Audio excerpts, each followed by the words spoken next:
كرة القدم تمر أوقات جميلة وعلينا أن نستمتع بها لأنها لن تدوم وربما لن تعود. السلام عليكم ورحمة الله. نرحب بكم جميعا من قناة أكاديمية حمدان سعيد الرياضية.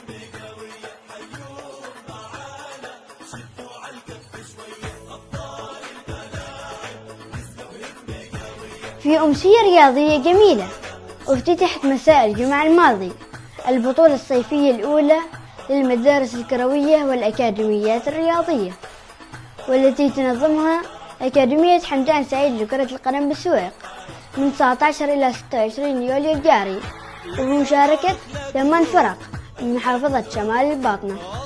وقد تميز حفل الافتتاح بحضور جماهيري جيد من الرياضيين وأولياء أمور اللاعبين.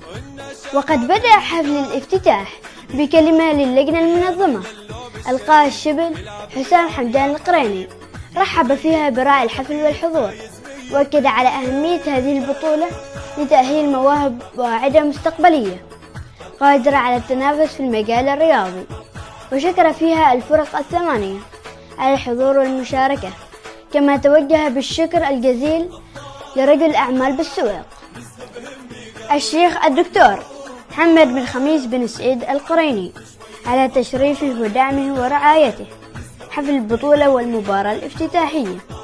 ثم تلتها قصيدة ترحيبية مهداة من الأكاديمية لراعي هذه المناسبة ألقاها شبل الأكاديمية اللاعب حسام حمدان القريني.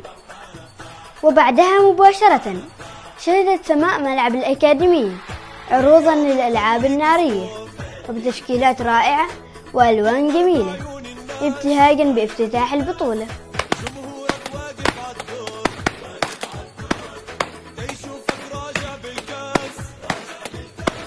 ثم قام راعي الحفل الشيخ الدكتور محمد بن خميس القريني وبمعيته الرئيس التنفيذي للأكاديمية وهلال شامس القريني العضو الإداري بمصافحة لاعبو الفريقين وحكام المباراة الافتتاحية.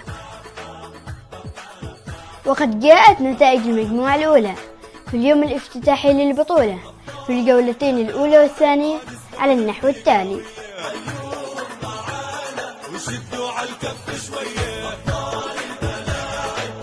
بينما جاءت نتائج المجموعة الثانية للجولتين الأولى والثانية على النحو التالي: